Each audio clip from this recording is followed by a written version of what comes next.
What's cracking with you people? Anansi here, and welcome you back to Sonic Adventure 2. In the last one, finished up Hero Side Story. In this one, we're gonna do as Darth Vader says and give ourselves over to the dark side. Let's go.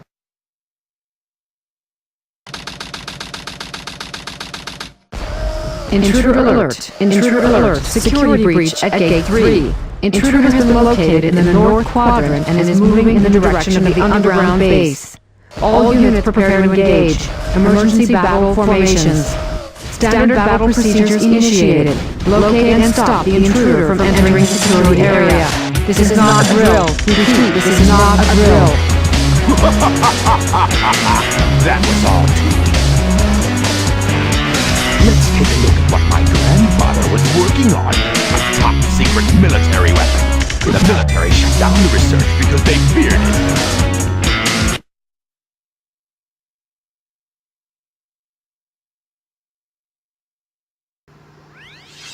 Stage 1, the Iron Gate.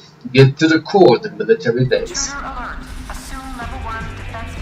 So right off the bat, we're not playing as Sonic. Oh no. We're making a similar splash as the Hero Side playthrough with Sonic's mortal enemy, Dr. Robotnik, and him invading a military installation. The same installation that Tails breaks into the Free Sonic at the start of his campaign through Adventure 2. And if you pay very close attention there to the opening dialogue of Dr. Robotnik, we learned that the kindly doctor, or not so kindly doctor, this has some familial attachment. A grandfather, to be exact. Now, you may be saying to yourself, so does that mean that Eggman has an entire extended family? And you'd be surprised to find out he does. Another bit of trivia about Sonic Adventure, about the Sonic series, and this also goes back into the comics. And actually, no, I take that back. It says he goes further back to the comics, as into the old TV shows.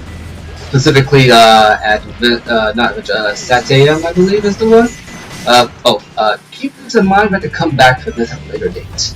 But the Doctor Robotnik in the Satayam TV series, and I think this is the only time they bring this character up, actually had a nephew named Snively. If you ever wonder who Snively was, actually since I'm on a bit of a Megatron, a bit of a Transformers binge, think Starscream to Megatron. Think that, and you pretty much got how Snively worked. The only difference is that when it came to Snively and Robotnik, Snively didn't try to overthrow his uncle quite as often as Starscream tried to undermine Megatron. In case you're wondering why I'm using this metaphor, I was watching Transformers Prime a little bit earlier, and well, let's just say I haven't had this fun watching Transformers since the original Robots in Disguise. Well, not the original Disguise. Since the Robots in Disguise cartoon that aired in the late 90s, early 2000s, and then Transformers Armada, as well as Energon and Cybertron, but I don't remember those two very well, so we're just going to leave it at that. But we learn here that Dr. Robotnik has a family, both that he had a familiar relation, in that this familiar relation is the inciting incident for this entire plot. Another fun theory is that, and I believe they confirmed this, but another theory is that the same grandfather also gave the... Oh, here we are. They're locking down the doors. Now this actually is a pretty good, lockdown. We'll get back to that in a second here, but it's pretty good lockdown. You see, I can't target these, I can't get out. But there's a bit of an issue here. They put the key, and by key I mean giant freaking missile, right here. And there we go. But yeah, it hasn't hinted at that the same grandfather left notes lit Eggman Chaos in Sonic Adventure 1. Interesting. So what could the grandfather of the greatest scientific genius in the world have been working on? The military feared and had to lock it away. Now you know why I am the best. Yes, we do, Robotnik. Yes, we do.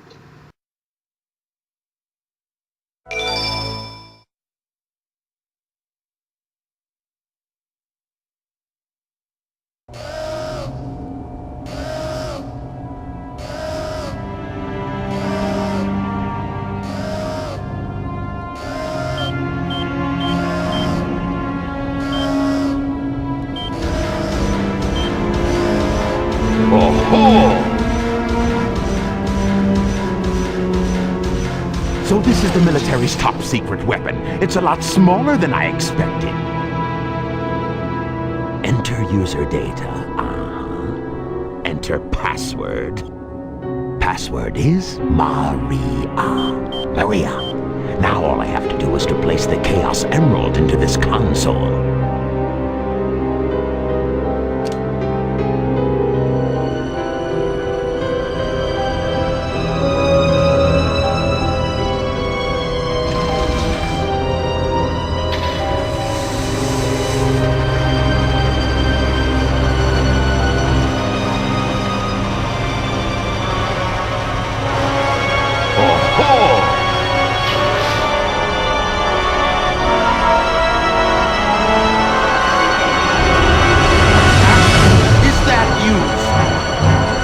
Trying to spoil my plans again. Wait a minute. You're not Sonic. This is impossible. My name is Shadow. Since you were so kind to release me, my master, I will grant you one wish. Now what? Behold the true power I possess.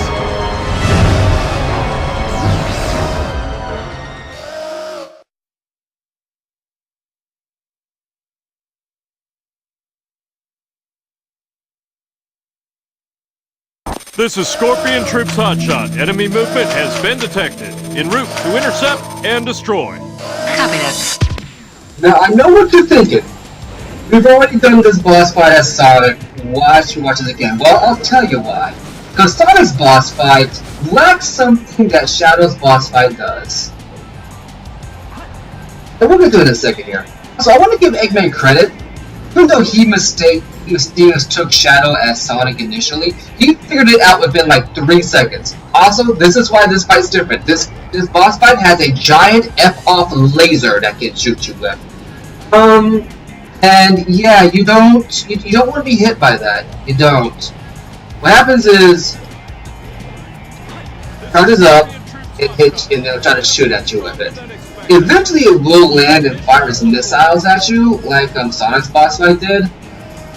But it's much more rare, and you gotta be careful because the homing attack, even though, and when you get that down to a certain bit of health, what usually works is that it fires one shot at you, and wherever that red reticle is where it's going to aim at. When you get it down to its last legs, it then fires 3 shots at you. And that's the end of that. Except in the Shadow, and there is a person in the cockpit. That's the detail. So there's like, I got beat by my hedgehog. Destroying that guard robot was spectacular!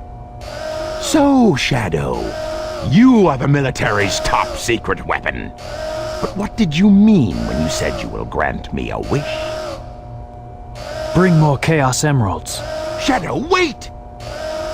I'll be waiting for you in the central control room on the Space Colony Ark. Ark.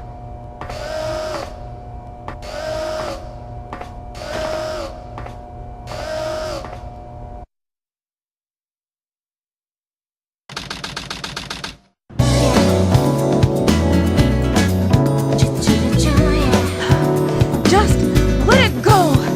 You just don't know when to give up, do you? What are you talking about? That emerald's mine. You got that? The Master Emerald contains special powers that neutralize the energy of the Chaos Emeralds. That makes it very powerful. What the? What? Please! Look who's calling who a thief. I think they're following the signal from the Emerald. If I'm not mistaken, this is the Master Emerald signal. Dr. Eggman. So that's Dr. Eggman. Like I say, something. I'll just take it with me. Farewell, knucklehead. Not if I can help it.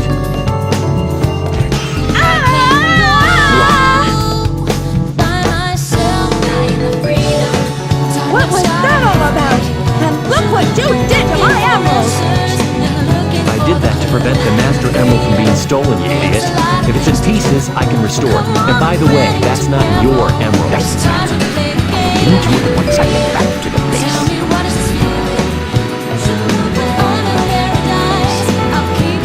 I despise anyone who takes jewels from me. All the world's gems are mine to keep. Yeah, we'll see about that, Batgirl.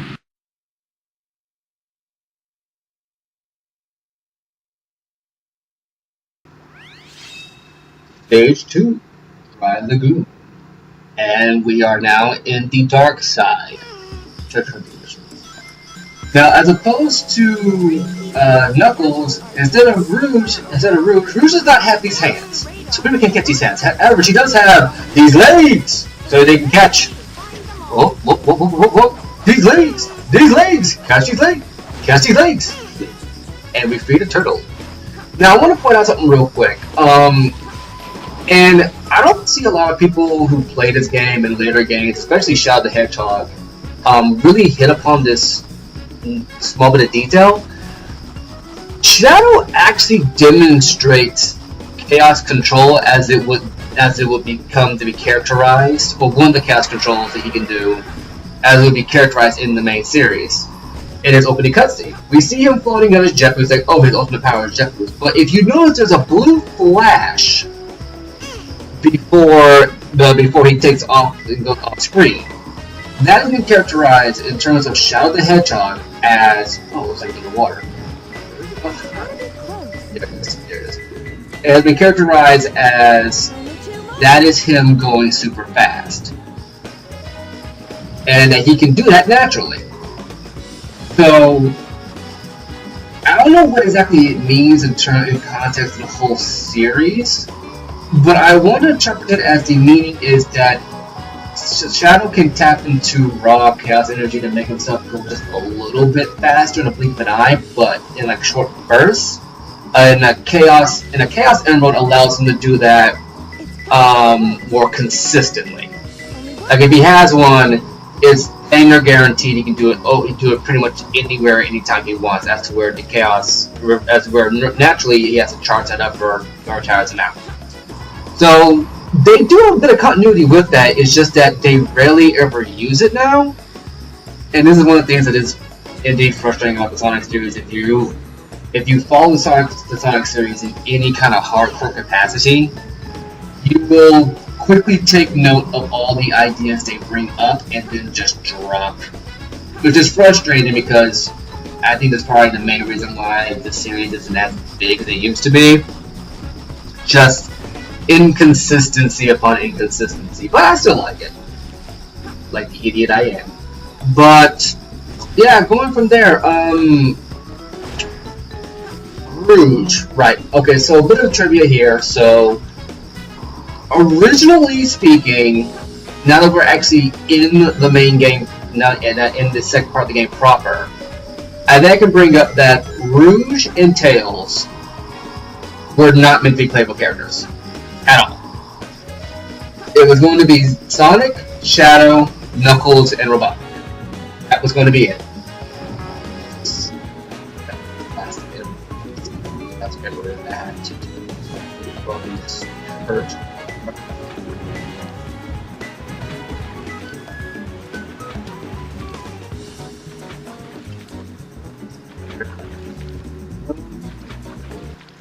But yeah,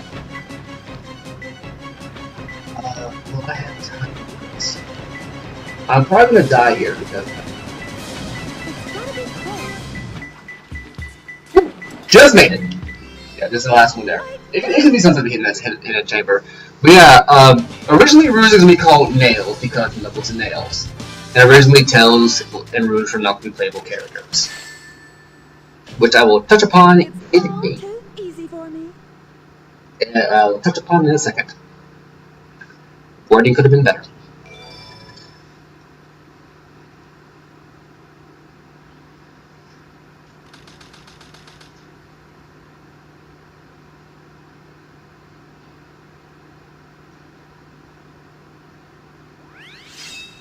Stage 3, Sand Ocean. Return to Hidden Base. Those idiots will never find my hidden base inside this pyramid. Let's take this here first, then get inside. So yeah, now we're playing as another Robotnik level. Interesting. In the Hero Side story, you had a speed level, a treasure hunting level, and then a mech level to get introduce you to your 3 gameplay styles. The Dark Side playthrough, they know that Shadow is the big standout character. I mean, heck, the original marketing for Adventure 2 was just all about this new character Shadow. In fact, he could go as fast as Sonic. And our only taste of Shadow is a boss fight. We don't get a level proper until later. And this leads me to believe that this is going to be much different had they stuck with the original plan. Now in terms of Rouge being a playable character and having her name changed to Rouge instead of being Nails, I think they called her Rouge because it just sounded. I think they wanted to go with a more James Bond-esque Bond girl kind of look without the explicit naming convention. I mean, some of those names, how they sneak that in? I don't even know. But I think they called her Rouge because a lot of the Bond girls had this naming convention that is a name that you could somewhat see as an actual name, but also be a code name. With Rouge, the idea was that she was going to be in the game. Like, don't get me wrong, she was going to be in the game, but she's going to be a cutscene character only. She's going to be a plot character only. That was going to revolve around Sonic, Knuckles, and Shadow, and Eggman. I think Knuckles for the obvious reason that he is most closely tied to the Chaos Emeralds back in the Adventure continuity when that was still an important thing. And before Heroes and all that, when it kind of just got tossed to the side because they wanted a comic relief character. Well, when they started wanting a comic relief character, they didn't really go all in on that until much later. But the point still stands. It was going to be Dr. Robotnik, Shadow, and Sonic. It leads me to believe that there are going to be a lot more speed and more speed-based stages. The treasure hunting and mech stages are probably going to be few and far between.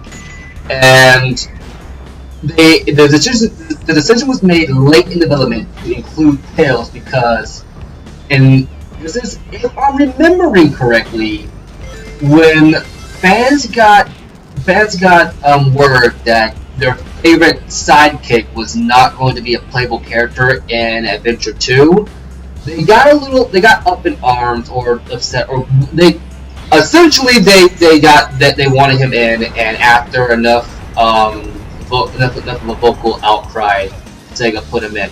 That's why Tails' levels, even though they work fine, feel the least tailored to him. Like with the Robotnik levels here, you can very clearly tell these were made with Robotnik in mind as the main theme. You can tell very clearly. But with Tails, some of the levels work. Like the introductory level, that one definitely works. The level on the Ark, that certainly works. But the